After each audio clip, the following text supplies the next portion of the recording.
Cet après-midi à 15h40, les Françaises sont invitées à cesser le travail. Un appel à la grève lancé par une trentaine d'organisations féministes, d'ONG et de syndicats. Pourquoi 15h40 ? Eh bien parce que c'est à ce moment-là que les femmes ne sont plus payées, du moins en théorie, si on se base sur une journée de 8 heures. Un arrêt anticipé donc pour traduire concrètement les 27% d'écart de salaire entre les hommes et les femmes en France. À La Réunion, il y a moins de différence, 15% selon l'INSEE en faveur des hommes. Résultat d'une étude où l'on apprend aussi que les femmes en âge de travailler ne sont que 42% à avoir un emploi, 10% de moins que les hommes. Un paradoxe quand on sait que chez les 25-34 ans, les Réunionnaises sont davantage diplômées que les Réunionnais. Est-ce que cette situation s'explique par une réelle discrimination ? Dans quelles circonstances les inégalités salariales sont les plus marquées ? Que font les entreprises, les administrations pour gommer ces écarts ? C'est dans l'actu sur Réunion Première. C'est dans l'actu. Réunion Première, Philippe Dornier. 02 62 99 2000. Je vous rappelle ce numéro que vous pouvez composer pour nous appeler et participer à l'émission. Il y a aussi le 06 92 70 2000. Ça, c'est pour vos textos et toujours les questions et les témoignages de cette façon-là. Et puis les réseaux sociaux, la page Facebook, c'est dans l'actu. Et pour Twitter, le hashtag CDLA Première. Nos trois invités du jour, dont deux femmes. Sylvie Leroux de l'association Chance Égale. Bonjour. Bonjour. Vous participez aux actions dans le cadre de la journée des droits des femmes, avec notamment l'opération baptisée Sexisme, pas notre genre, prix qui sera remis cet après-midi. Également avec nous Valérie Landry, la directrice de la Cité des Métiers. Bonjour. Bonjour. La Cité des Métiers qui se trouve à Saint-Pierre. Alors vous organisez la semaine Formule Mix pour favoriser la mixité professionnelle, montrer qu'il n'y a pas d'un côté des métiers de garçons et de l'autre des métiers de filles. Et puis Didier Fauchard complète ce tour de table, président du MEDEF Réunion. Bonjour. Bonjour. Le mouvement des entreprises de France qui va lancer une étude sur les écarts de salaire entre les femmes et les hommes. On aura l'occasion d'y revenir dans cette émission. 15h40 donc cet après-midi, dans 3h20 minutes maintenant, les femmes peuvent arrêter de travailler si elles suivent cet appel à la grève. J'ai envie de vous demander tout simplement, Sylvie Leroux, ce que vous pensez de cette initiative. Je pense que c'est une bonne initiative parce que ça va permettre donc d'éveiller les esprits à cette différence de salaire qui est encore un peu méconnue de la plupart des personnes. Vous la trouvez bonne cette initiative, mais vous la relayez pas ? Alors je la trouve bonne, on a essayé de la relayer, mais c'est vrai que ça a été un peu compliqué parce que on était pris par l'organisation de nos événementiels et donc il n'y a pas eu de fédération autour de cet événement. Mais néanmoins c'est une très très bonne initiative et en plus la faire le 8 mars c'est très symbolique. Un mouvement qui est largement inspiré de celui des Islandaises. C'était l'année dernière. Alors les Islandaises avaient arrêté un peu plus tôt, à 14h38, pour protester par milliers contre les inégalités salariales. À vous aussi, Valérie Landry, je vous demande ce que vous pensez de cette initiative. Je pense que c'est une bonne initiative. La relayer aujourd'hui, ce Réunion Première permet justement à l'ensemble des femmes qui nous écoutent d'être informées et de prendre cette initiative de manière individuelle pour elles aussi dire, à 15h40, nous ne sommes plus payés, donc nous arrêtons de travailler. Est-ce qu'il n'est pas un peu tard pour leur apprendre parce qu'il aurait fallu communiquer en amont peut-être ? Après l'initiative, le 8 mars, c'est tous les ans. Je pense que la lutte contre l'inégalité entre les hommes et les femmes, c'est une histoire de longue haleine. Donc ce n'est pas que le 8 mars. Donc il est important que chaque femme, chaque homme, chaque fille soit informée de la situation et prenne cette cause de manière individuelle. Comment ils vont réagir, vos patrons aujourd'hui, vos adhérents du MEDEF, Didier Fauchard, s'ils voient les femmes partir à 15h40 ? Alors, vous le savez, vous le savez, au MEDEF, aujourd'hui, il y a un comité égalité hommes-femmes. Ça fait partie aujourd'hui du pôle social et emploi-formation. Au MEDEF, on est très attaché justement à cette réduction d'inégalités. Et même si à La Réunion, aujourd'hui, l'écart de salaire reste faible, c'est absolument inacceptable aujourd'hui de constater encore cet écart de salaire. Surtout 15%, je le rappelais 15%. En introduction. C'est-à-dire, en plus, dans un pays où la devise, c'est quand même liberté, égalité et fraternité. C'est un pays qui a su inventer dans sa devise l'égalité et ne pas la mettre en œuvre. Il faut effectivement absolument mettre tout en œuvre pour que cela cesse. Mais concrètement, si des femmes veulent partir à 15h40, 15h40 cet après-midi, les patrons ne feront pas obstacle? Alors je pense que là, les patrons prendront leurs décisions en norme et conscience à leur niveau. Vous savez qu'on est aujourd'hui très attaché à la décision individuelle dans les entreprises, de manière à favoriser le dialogue social. Vous avez eu des échos d'éventuelles des entreprises qui seraient confrontées à cette situation? Madame Leroux le disait tout à l'heure, c'est une opération qui a été très peu médiatisée, donc je ne pense pas aujourd'hui effectivement que dans les entreprises à La Réunion, le mouvement soit effectivement suivi, puisqu'il y a eu très peu de communication autour de. Et l'initiative en elle-même, vous la trouvez bien justifiée? Elle est complètement justifiée, et je vais le redire, il est important aujourd'hui que notre territoire, avec les ambitions qu'il caresse, je vais reparler de Formidable Réunion, qui est aujourd'hui notre projet de développement économique, il nous faut impérativement que les hommes et les femmes participent à ce projet à égalité de salaire, à égalité de droits et à égalité de connaissances. Quand on voit en particulier l'apport en termes de compétitivité des entreprises de la part des femmes, c'est important que les femmes aujourd'hui fassent partie de l'entreprise et bénéficient des mêmes droits et des mêmes salaires qu'un homme. Absolument. Parce que ce qui peut choquer, effectivement, Sylvie Leroux, pardon, j'intervertis vos prénoms. Sylvie Leroux, ce qui choque, c'est que finalement les Réunionnaises et les Françaises en général sont davantage diplômées que les Réunionnais et malheureusement elles sont moins payées. Oui, en fait, c'est un phénomène qui perdure et qui s'aggrave, on va dire, d'année en année, puisque l'écart entre les filles et les garçons se creuse. Mais néanmoins, c'est vraiment parce que je pense qu'il faut le prendre à la base. Ce sont les stéréotypes qui sont à l'origine de ça. Et si on ne travaille pas dans l'éducation nationale sur la déconstruction des stéréotypes, forcément, on va se retrouver avec ces différences de salaire, essentiellement dues en grande partie au fait que les filles et les garçons ne choisissent pas les mêmes métiers. C'est quoi les exemples de stéréotypes que vous pouvez donner? Alors, les exemples de stéréotypes que l'on peut donner, en fait, c'est coller des qualités différentes aux femmes et aux hommes qui font que les femmes auraient des prédispositions différentes pour exercer certains métiers que les hommes n'auraient pas. Un homme est costaud, une femme est sensible. Une femme est fragile, en effet, c'est ce qu'on entend dire quand on intervient auprès des élèves en quatrième notamment, puisqu'on fait beaucoup d'interventions sur la mixité des métiers en quatrième, et ces stéréotypes sont bien prégnants. Donc, c'est-à-dire que pourquoi une femme ne pourrait pas travailler dans le BTP? Parce qu'elle n'est pas capable de porter de lourdes charges. Donc, on est vraiment dans ces stéréotypes, et le fait que quand on n'a pas été sensibilisé, en toute inconscience, on va suivre les modèles que l'on voit encore, et donc avec des métiers donc réservés en quelque sorte dans l'esprit des jeunes aux femmes, et des métiers qui seraient encore réservés aux hommes. Et si ces stéréotypes vous choquent, vous aussi, vous qui nous écoutez, n'hésitez pas à nous appeler 02 62 99 2000. Et puis pour nous parler des différences de salaire entre les hommes et les femmes. Je le disais aussi en introduction, c'est pas forcément évident de savoir qu'à travail égal, celui ou celle qui travaille à côté de nous gagne plus ou moins, parce que c'est un sujet dont on parle peu, finalement, Valérie Landry. Le salaire est tabou en France, on parle peu du salaire, mais après voilà, la présidence aujourd'hui du président du MEDEF montre que finalement c'est au patronat finalement de s'emparer de cette cause et de faire en sorte qu'un homme et une femme à compétences égales aient le même salaire. Et il y a assez de choses qui sont faites aujourd'hui pour qu'on parvienne à ça, vous pensez? Alors, une possibilité, c'est en effet l'orientation. Aujourd'hui, on vit dans un monde de stéréotypes. Une femme, une fille, c'est la communication. Donc, elle ne va pas prendre des métiers où il y a plus de technicité, l'informatique par exemple. Donc, à mon avis, les actions qu'on doit faire doivent se faire à la base, en fait. Déconstruire les stéréotypes chez les jeunes, chez les enfants, pour que le choix soit libre, pour que l'orientation se fasse en connaissance de cause et avec une vraie volonté. Les stéréotypes, comment vous luttez contre, Didier Fauchard? Aujourd'hui, au niveau de l'entreprise, je pense en particulier à l'économie de la connaissance, et je profite de l'occasion qui m'est donnée pour vraiment lancer un appel. Il faut absolument aujourd'hui que les filles rejoignent les filières scientifiques. L'avenir de La Réunion aujourd'hui, c'est le développement de l'économie de la connaissance. Il faut impérativement que les filles s'emparent des filières scientifiques. Il y a des perspectives d'emploi? Il y a des perspectives d'emploi. Aujourd'hui, quand on parle aujourd'hui dans Formidable Réunion, aujourd'hui, c'est 3 piliers fondamentaux de notre développement territorial: le tourisme, l'innovation et la recherche, et l'internationalisation de nos entreprises. Dans le tourisme, bien entendu, la parité et l'égalité doit exister. Dans l'innovation et la recherche, c'est souvent au travers scientifique. Il faut que les femmes participent, et il faut effectivement qu'au niveau de l'école, l'orientation, les conseils d'orientation permettent aux filles aujourd'hui d'accéder à ces formations. Et c'est un message que vous arrivez à faire passer aux personnes concernées, au rectorat notamment? Alors, je pense qu'aujourd'hui, l'ensemble des partis aujourd'hui qui est concerné par cette notion d'égalité s'en empare. Certains moins vite ou plus vite que d'autres. Ouais. C'est-à-dire, concrètement?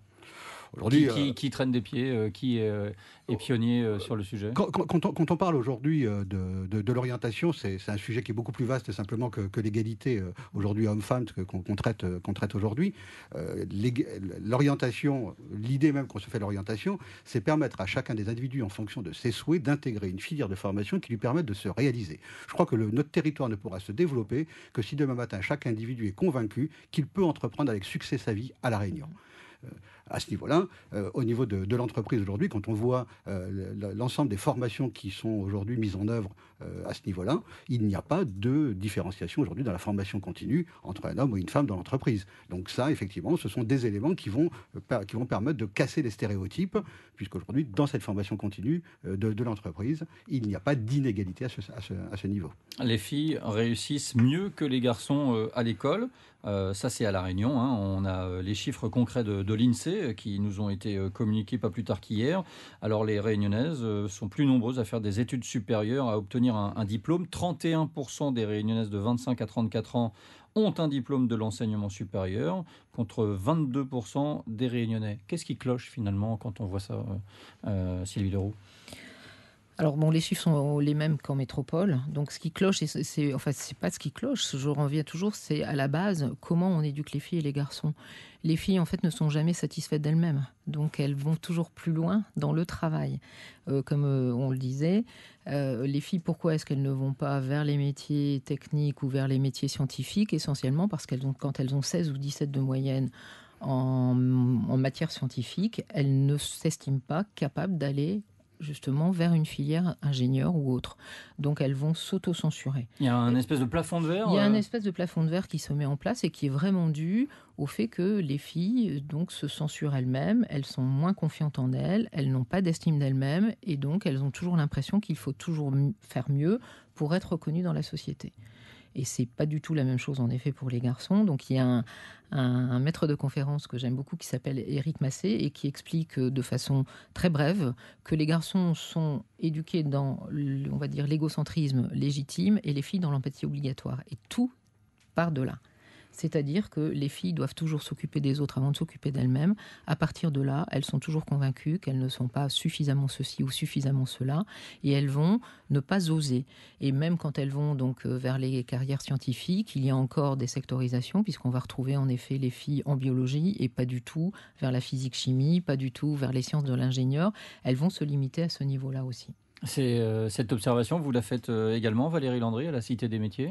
Alors nous, le rôle de la Cité des métiers, c'est de justement déconstruire ces stéréotypes. On travaille notamment avec Chance Égale et avec nos différents partenaires. C'est de montrer aux filles et aux garçons que finalement le cerveau n'a pas de sexe, que le choix est libre et qu'on peut être une fille et choisir un métier de garçon. Donc nous, on travaille, on ne fait pas des constats, mais on essaie justement de partir des constats pour déconstruire. D'accord. Comment vous faites alors justement et expliquez-nous un petit peu le rôle de la Cité des métiers. Je disais tout à l'heure, c'est pas un outil très connu. Vous vous trouvez à Saint-Pierre. Comment les gens peuvent venir vous voir? Comment ça se passe? Alors la Cité des métiers est déjà un espace libre d'accès, gratuit. On a un espace d'accueil en fait d'information et d'orientation. Donc on accueille tout public. On les informe sur la formation, sur la création d'entreprise, sur la formation, sur la validation des acquis également et des expériences. Ils peuvent venir chez nous, avoir accès à un conseil, donc voir un conseiller, mais également participer à des événements. Et c'est dans le cadre de nos événements qu'on organise cette semaine thématique, donc la semaine Formule Mix, qu'on organise depuis 3 ans maintenant. Donc l'objectif est vraiment de déconstruire les stéréotypes en donnant des témoignages de chefs d'entreprise, de femmes, d'hommes également, qui exercent des métiers de femmes, pour montrer au grand public, aux scolaires, aux professionnels de l'orientation, on en parlait tout à l'heure, que les stéréotypes, finalement, ont la dent dure et qu'il faut combattre ces stéréotypes. Que fait le MEDEF cette semaine, Didier Fauchard, pour combattre les stéréotypes, justement? Il n'y a pas aujourd'hui d'opération ciblée, et c'est une opération qu'on prend de manière constante tout au long de l'année. Je le disais tout à l'heure, le comité égalité hommes-femmes, aujourd'hui, organise un certain nombre de manifestations tout au long de l'année. J'en veux pour mémoire la manifestation qui s'est passée en septembre, qui a été animée par Marie-Alice Sinaman, où on a permis justement à des individus aujourd'hui de découvrir des métiers. Et je reprends les termes de Valérie Landry, elle le dit bien à un moment donné dans sa formulation, il existe des métiers d'hommes et des métiers de femmes. Et c'est à ce niveau-là qu'il faut absolument casser les stéréotypes. Et pour casser les stéréotypes, c'est permettre aujourd'hui aux femmes d'arriver dans l'entreprise. Et surtout, et là je vous rejoins Madame Leroux, qu'elles prennent confiance en elles. Elles ont des vraies compétences. L'entreprise ne pourra pas progresser, ne pourra pas améliorer son attractivité, ne pourra pas améliorer sa compétitivité si on n'a pas un apport de femmes dans l'entreprise. C'est extrêmement important aujourd'hui de porter ce message, et ce message doit être porté depuis la petite enfance, en passant par les collèges où nous intervenons souvent en commission école d'entreprise, dans les lycées, dans l'enseignement supérieur, dans l'entreprise, quelle que soit la tranche d'âge. Mais sous quelle influence les femmes s'interdisent-elles quelque part d'aller vers telle ou telle profession qui leur semble inaccessible ou pas adaptée à leur sexe ? Je vais vous citer une expérience tout à fait personnelle dans mon entreprise où j'avais promu en fait une femme en disant écoute, il y a un poste de chef de service à prendre, est-ce que tu veux bien le prendre? Et la première réaction qu'elle a eue, effectivement, c'est de dire non, mais je ne serais pas capable. Ça a été vraiment du spontané. Et à partir du moment où on a travaillé sur dire en quoi tu n'es pas capable et qu'on a redéconstruit complètement cette approche, la confiance est arrivée et aujourd'hui elle exerce en fait des fonctions de responsable de service. Et c'est une réaction que vous n'avez pas avec, si vous l'aviez proposé à un homme, vous n'avez jamais cette réaction-là? Alors à La Réunion, je suis plus tempéré. La problématique de la confiance en soi et de l'estime de soi à La Réunion est vraiment un problème qui est à traiter de manière générale, outre les femmes, mais aussi souvent chez la totalité des lycéens ou des étudiants. Nous n'avons pas aujourd'hui une éducation qui permette à chacun de prendre confiance. On est dans une éducation aujourd'hui... vous vous rappelez tous, vous avez fait tant de fautes en orthographe, le monde anglo-saxon souligne les succès. Et je pense qu'aujourd'hui, dans notre territoire, nous pourrions nous inspirer de cette méthodologie anglo-saxonne où on souligne les succès de l'individu plutôt que ses erreurs. Et qu'un échec n'est jamais qu'un mode d'apprentissage comme un autre qui permette demain de rebondir, d'acquérir une meilleure expérience. Inégalité salariale, La Réunion moins touchée que l'Hexagone, c'est dans l'actu ce midi sur Réunion Première. C'est dans l'actu. Prenez part au débat 02 62 99 2000. Ou 06 92 70 2000 si vous souhaitez nous envoyer vos textos, vos questions pour nos invités. Sylvie Leroux de l'association Chance Égale, Valérie Landry, la directrice de la Cité des Métiers, et Didier Fauchard, le président du MEDEF Réunion, sont avec nous ce midi sur Réunion Première. On va revenir à notre sujet, les inégalités de salaire. On dit souvent que c'est le fait que les femmes travaillent beaucoup à temps partiel. En France, elles sont 30% dans ce cas, et c'est ce qui explique les inégalités de salaire, je vais y arriver. Alors, il n'y a pas que ça. Il y a en effet, ce que je disais tout à l'heure, les femmes et les hommes ne font pas les mêmes choix de métier. Donc, les métiers au féminin sont moins bien rémunérés que les métiers au masculin. Il y a donc en effet ce temps partiel. Donc, tout ça, c'est ce qui explique en partie les 27%. Et il y a en effet 12% qui sont injustifiés, c'est-à-dire qui ne reposent sur aucune justification. D'accord. Voilà. Qu'est-ce qui le justifierait, entre guillemets ? Toujours pareil, l'inconscient collectif, quand on voit qu'il y a encore un eurodéputé qui est capable de justifier que les femmes soient moins bien payées parce qu'elles sont moins intelligentes, il y a encore plein de croyances comme ça qui interagissent de façon totalement inconsciente, puisque souvent les choses sont faites de façon inconsciente. Mais par exemple, si on prend dans le cadre d'une entreprise, un chef d'entreprise qui recruterait une jeune femme à niveau BTS secrétariat, donc Bac+2, et un électricien à niveau Bac+2, il aura tendance à payer l'électricien plus cher que en fait, la secrétaire, alors que l'égalité professionnelle, c'est normalement, à diplôme équivalent, rémunérer la secrétaire et l'électricien de la même façon. Mais dans l'esprit des gens, ce n'est pas le même métier, c'est pas la même valeur ajoutée. Donc il y a plein de choses comme ça qui agissent encore dans le subconscient collectif. Et j'imagine que vous en rencontrez des femmes qui vous expliquent que elles sont à temps partiel. Et du coup, ça leur fait une rémunération moins importante. Bien sûr. C'est quoi qui les empêche d'avoir un emploi stable ? Mais essentiellement, le choix de métier qu'elles auront fait, parce qu'il y a des métiers qui nécessitent le temps partiel. Donc, c'est le cas de tout ce qui est service à la personne. C'est le cas, par exemple, des hôtesses de caisse et autres. Et ce sont des métiers qui sont essentiellement féminins. Le temps partiel, c'est une des solutions que vous pouvez proposer à la Cité des Métiers, j'imagine, Valérie Landry, pour les personnes qui viennent chercher une orientation. C'est souvent choisi par défaut ? Alors justement, la Cité des Métiers essaie d'œuvrer pour que l'orientation ne se fasse pas par défaut, que l'orientation se fasse justement par des choix. Et nous avons tous les outils adaptés pour justement permettre aux personnes de s'orienter en connaissance de cause et non pas par défaut. Après, il est vrai qu'à La Réunion, on est un territoire touché par un nombre de personnes assez peu diplômées. Donc forcément, quand on est peu diplômé, l'orientation se fait par défaut. Et la Cité des Métiers agit là-dessus justement pour éviter que les personnes décrochent scolairement et pour leur permettre de se former pour justement pouvoir choisir l'orientation et choisir leur métier. Le fait que les femmes travaillent davantage à temps partiel, qu'elles soient nombreuses, est-ce que c'est un choix de l'entreprise, Didier Fauchard, ou comment on explique ça ? Sylvie Leroux l'exprimait tout à l'heure, il y a un certain nombre de métiers aujourd'hui qui ne peuvent s'exercer qu'à temps partiel. Là où on peut... Prenez l'exemple des caissières. Les caissières, elles pourraient très bien être titulaires de leur postes? Alors, il se trouve aujourd'hui que les heures d'ouverture d'un supermarché ne permettent pas aujourd'hui de créer des postes à temps complet.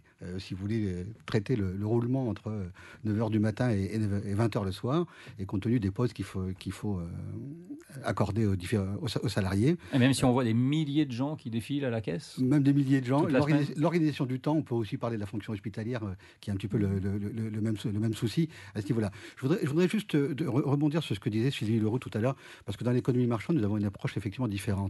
Vous soulignez tout à l'heure que pour vous, l'égalité des salaires était liée au diplôme. Dans l'économie marchande aujourd'hui, l'égalité des salaires, nous l'obtiendrons dès lors que sur un poste équivalent, pas de métier séparé, mais bien sûr un poste de travail équivalent, il y a la même rémunération. Aujourd'hui, effectivement, dans les entreprises, les métiers qui tournent autour du service à l'entreprise, je pense à l'accueil, je pense au secrétariat administratif, etc., sont bien moins payés que des productifs. Mais là, c'est pas une histoire d'hommes et de femmes, c'est simplement les métiers qui, à un moment donné, ont une grille salariale complètement différente. Donc l'objectif pour nous, MEDEF, c'est d'obtenir effectivement une réduction de l'inégalité salariale, mais pour le même métier. Il sera très compliqué pour nous de comparer deux métiers, puisque vous appuyez sur le diplôme, et l'économie marchande aujourd'hui s'appuie sur les compétences développées dans l'individu à l'intérieur d'un métier. Mais il y a le fait que les femmes aient des diplômes, et la réalité, les femmes sont concentrées dans des métiers dévalorisés, aussi bien socialement que financièrement. C'est pas évident de faire changer les choses. Il y a deux cas de figure. C'est vrai qu'il y a des métiers qui sont féminins et qui, de toute façon, ont toujours été, on va dire, moins bien payés. Mais on peut voir aussi le contraire. Par exemple, je pense que le métier de journaliste ou le métier donc, de la communication étaient des métiers qui étaient exercés auparavant par les hommes. Et ce sont quand les grilles de salaire se sont un peu écroulées que les femmes, en fait, sont arrivées. Donc il y a aussi, on va dire, cette fâcheuse tendance pour les femmes à prendre, en effet, ce que les hommes ne veulent pas faire ou à ne pas se défendre et ne pas se monnayer de la même façon qu'un homme pourrait le faire. Et qu'est-ce qui peut faire changer les choses quelque part ? Nous, on est toujours en effet sur notre sujet qui est éduquer les filles et les garçons de la même façon en les laissant faire des choix personnels et pas des choix de société. Aujourd'hui, on oriente encore inconsciemment les filles vers certaines voies qui sont différentes de celles des garçons. Il ne faut plus raisonner en « je suis un garçon, je suis une fille ». Il faut raisonner « j'ai tel désir, telle capacité, telle qualité qui ne sont ni féminines ni masculines ». Et en fait, je laisse l'enfant s'épanouir, je laisse l'enfant ouvrir le champ des possibles et aller là où il veut aller. Donc je rejoins en effet ce que Valérie disait. Il est important que les enfants ne fassent plus des choix par défaut, des choix donc d'orientation par défaut, car c'est malheureusement encore beaucoup le cas, et vraiment qu'ils arrivent à savoir quel métier ils aimeraient faire et choisir ce métier en fonction de la passion et de ce qu'ils aiment. Oui, une jeune fille qui vient vous voir à la Cité des métiers, Valérie Landry, et qui vous dit qu'elle veut faire un métier dont vous savez qu'il ne va pas lui rapporter beaucoup d'argent, que socialement il n'y aura pas une grande reconnaissance, vous l'alertez ? Alors je pense qu'il est important de ne pas faire le choix d'orientation uniquement sur le salaire ou sur la reconnaissance sociale, c'est-à-dire lorsqu'une personne s'oriente, c'est par rapport à ses choix, son envie. Il est important d'informer les personnes sur les métiers, en quoi consiste le métier, la rémunération qui sera attribuée, et la reconnaissance sociale finalement c'est un dernier pan, et que le choix soit fait en toute conscience. Donc on ne va pas faire un focus sur la rémunération ou sur la reconnaissance sociale, mais vraiment sur le contenu du métier, puisque c'est un métier qu'on choisit pour une partie de sa vie ou quasiment la totalité de sa vie. Comment ça s'explique et le fait que les femmes soient essentiellement dans ce genre de métiers qui ne sont pas vraiment mis en valeur, et est-ce qu'on le constate aussi à La Réunion, Didier Fauchard ? Je voudrais souligner ce que vous venez de dire justement, c'est qu'il existe des métiers dévalorisants.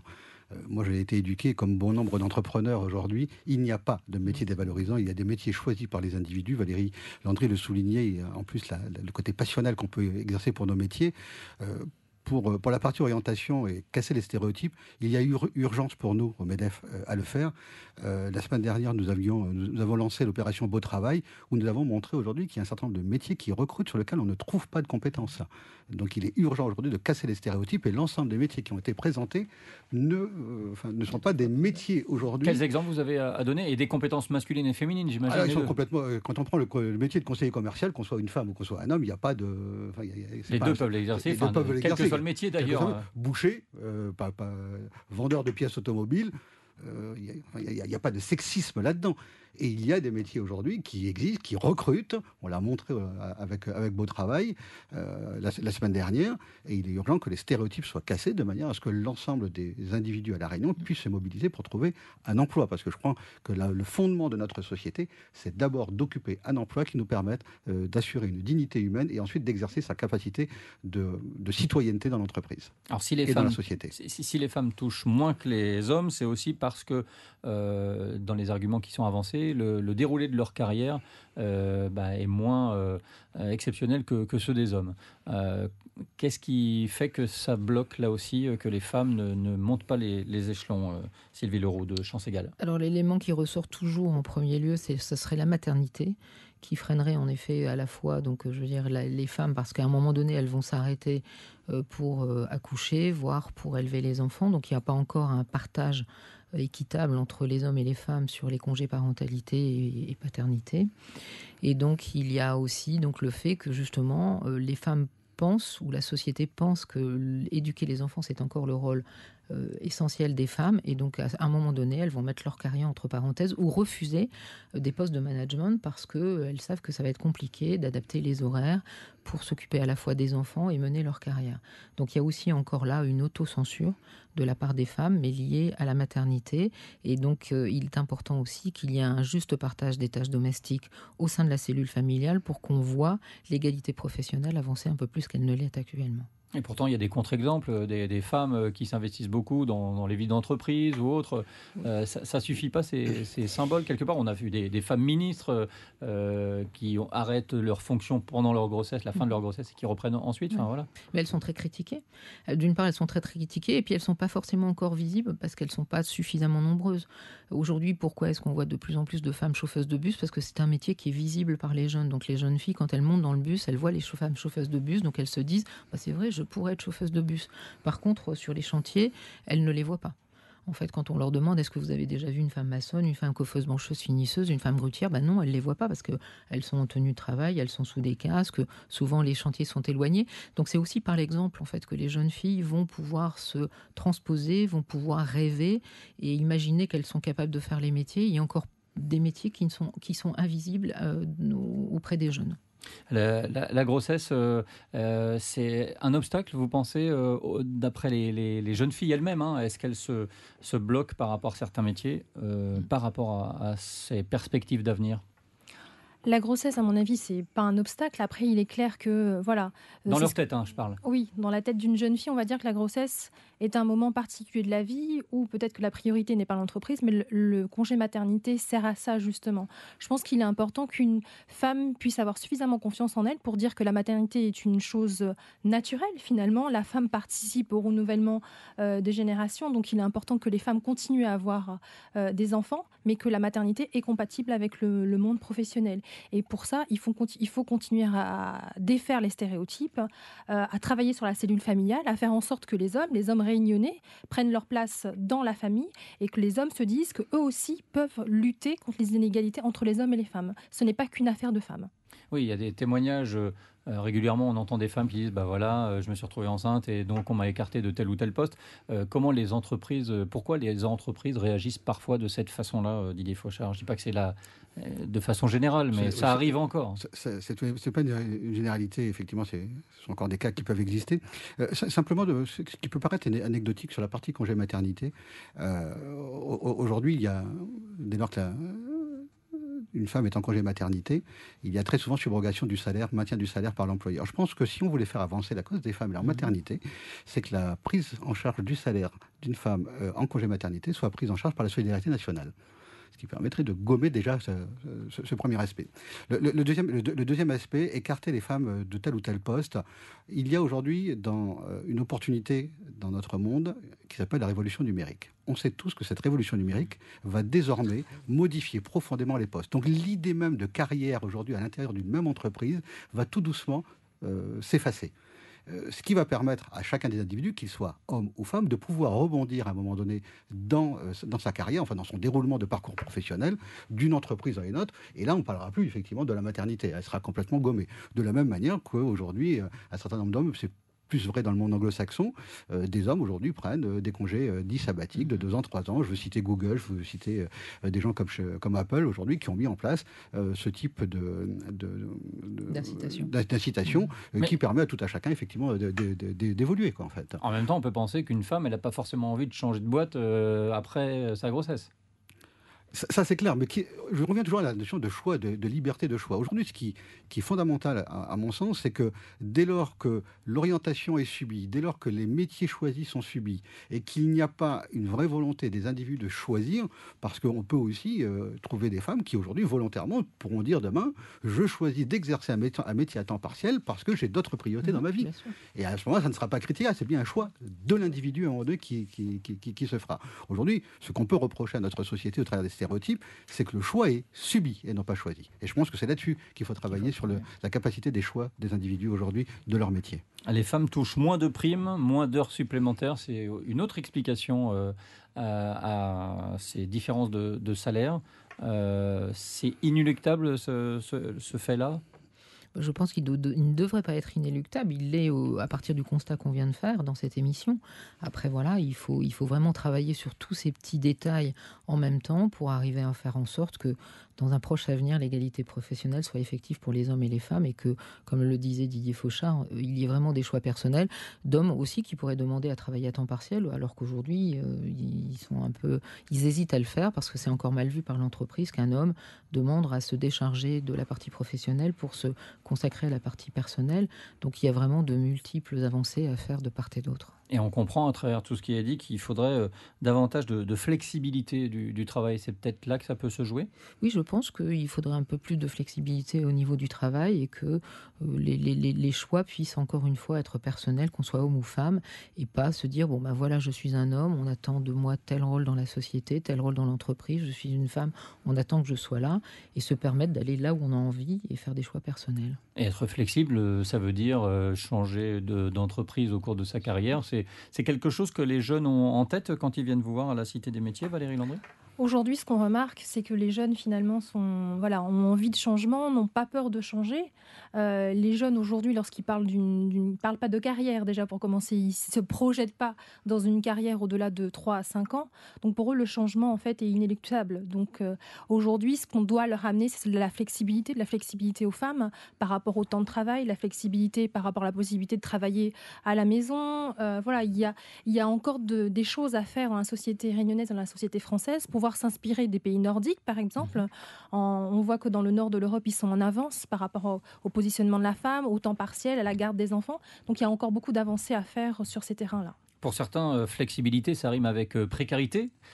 Didier Fauchard, comment garantir à quelqu'un qui va changer d'entreprise, qui ne va pas avoir un parcours linéaire comme on a pu l'avoir ces 10 dernières années, ces dizaines d'années. Voilà. Comment garantir qu'on n'y perde pas finalement, qu'on ne baisse pas de salaire entre-temps ? Valérie Landry le disait tout à l'heure au travers de ces jeunes qui ont aujourd'hui une projection sur 3 à 5 ans en termes de carrière professionnelle. Le cœur aujourd'hui de l'emploi, c'est les compétences. Dès lors qu'un individu dispose de compétences, il trouvera nécessairement un emploi. On le sait aujourd'hui, toutes les études le montrent. Dès lors qu'aujourd'hui que les individus sont diplômés, ils trouvent beaucoup plus facilement un emploi que quelqu'un qui n'est pas diplômé. Ce qu'il faut traiter à La Réunion, c'est cette masse trop importante, et c'est choquant de voir autant de jeunes encore sortir de l'école aujourd'hui sans aucun diplôme scolaire. On sait que ça posera des problèmes. Près de 25% des élèves qui sortent de l'école aujourd'hui ne disposent pas de diplôme. Ça, c'est le premier élément qui permettra. Le deuxième élément, au travers de ce développement de compétences, vous savez, l'entreprise aujourd'hui a un but, c'est de réaliser un bien ou un service. Dès lors, effectivement, qu'ils trouvent les compétences, le mode de travail, l'organisation du travail, dont on sait aujourd'hui qu'elle va être révolutionnée, le télétravail, du travail décalé, du travail à temps partiel, du travail éventuellement, même si le sujet reste tabou aujourd'hui pour nombre d'organisations et d'individus, le travail le dimanche. Aujourd'hui, les étudiants veulent travailler le dimanche pour pouvoir obtenir des subsides. Donc, à partir du moment où l'individu, effectivement, se positionne dans sa carrière comme étant quelqu'un de compétent, qui a de la valeur, c'est-à-dire qu'il a confiance en lui, qui a une estime de lui-même, inévitablement, le modèle de l'entreprise changera en même temps. Mais je crois que le premier travail à faire pour chacun de nous, à notre niveau, dans notre environnement, c'est vraiment de travailler l'estime de soi et la confiance en soi. C'est la base même, aujourd'hui, de la prochaine évolution, si on veut demain que ces inégalités salariales disparaissent. On espère Espérons que votre message soit entendu. Didier Fauchard, merci d'avoir été avec nous tous les trois. Didier Fauchard, président du MEDEF Réunion, Sylvie Leroux pour l'association Chance Égale et Valérie Landry, directrice de la Cité des Métiers. Merci pour ce débat donc sur les inégalités de salaire entre les hommes et les femmes. C'est dans l'actu demain, la méthode Montessori adaptée aux personnes âgées. Elle sera présentée vendredi dans le cadre du Salon des Seniors Réunion. Cet accompagnement est destiné aux gramounes désorientés, notamment ceux atteints d'Alzheimer, et ça permet de retrouver une certaine autonomie dans les gestes quotidiens. On en parlera demain midi. Ingrid pour vous accompagner jusqu'à 14h sur la première. Bon après-midi. C'est dans l'actu. Réunion.